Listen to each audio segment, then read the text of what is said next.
Kimchi Chino! Opa.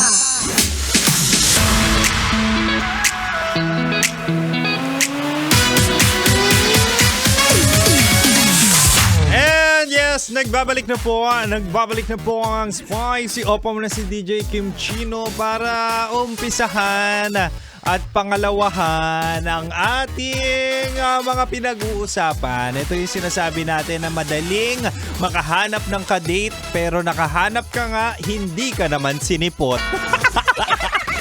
Diba? Ano ba yung mga rason kung bakit ka hindi sinisipot ng mga kadate mo? Tingnan natin. Balik na tayo sa ating Chinitok sa usapang pag-ibig mula sa Spicy. Opo mo na si DJ Kim Chino. At diba nga sabi ko kanina, ibibigay ko ang 3 rason kung bakit hindi ka sinipot ng kadate mo. Ito na, real talk tayo. Sabi ko kanina, mahal, una baka hindi ka sinipot ng kadate mo kasi pwedeng not feeling well siya, 'di ba? Pwedeng may sakit. Pwedeng pinaghandaan niya naman yung date nyo only to find out may sakit siya that time. Pwedeng trangkaso, pwedeng LBM, 'di ba? Ayaw niya namang makipagkita na may nararamdaman siyang masama. 'Di ba? May mga ganong tendency, bigyan mong benefit of the doubt. Kasi kapag yan natuloy ang date nyo at meron siyang iniinda, ay naku, magiging pabigat pa sa kanya 'yun.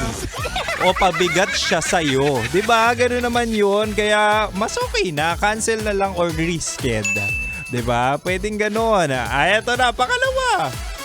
Pangalawang dahilan kung bakit hindi sumipot ang kadate mo ay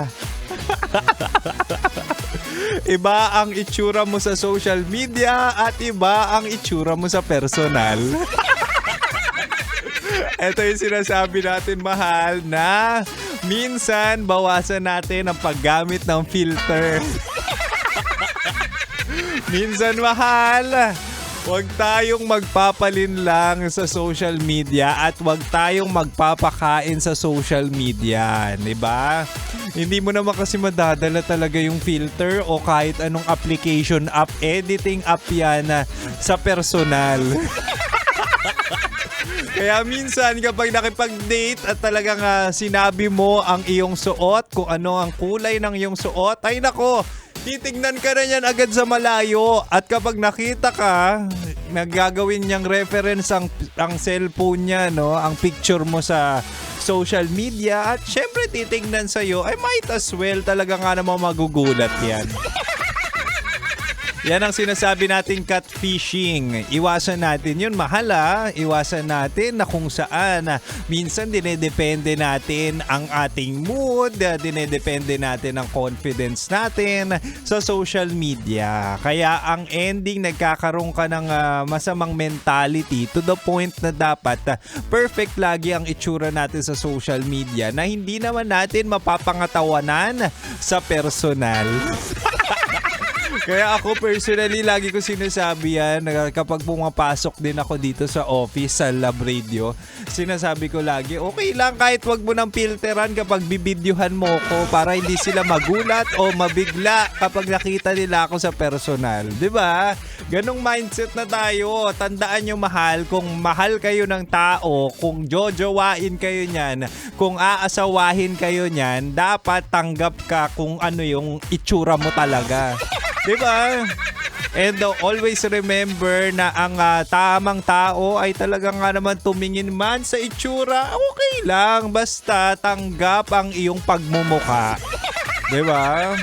Kaya kayo dyan, yung mga nasa social media at nakikita si Kim Chino, ay feel free to visit me. Oo, or kung magkita man tayo sa labas, huwag kayong mag-alala, si Kim Chino ay hindi naka-filter. Speaking of social media, kami po ay naka-live sa FB page ng Love Radio Manila, pati na rin sa TikTok at pati na rin sa DJ Kim Chino page ni Kim Chino. Para naman makita nyo ako kung ano itsura ko, o bukod sa napapakinggan mo lang ako, ay pwede natin ituloy ang ating kwentuhan na may lambingan. Wow! But for now, mahal, balik na muna tayo sa Rakrakan Music at dito ka lang sa 90.7 Love Radio. Kailangan ba bang i-memorize yan? Basic!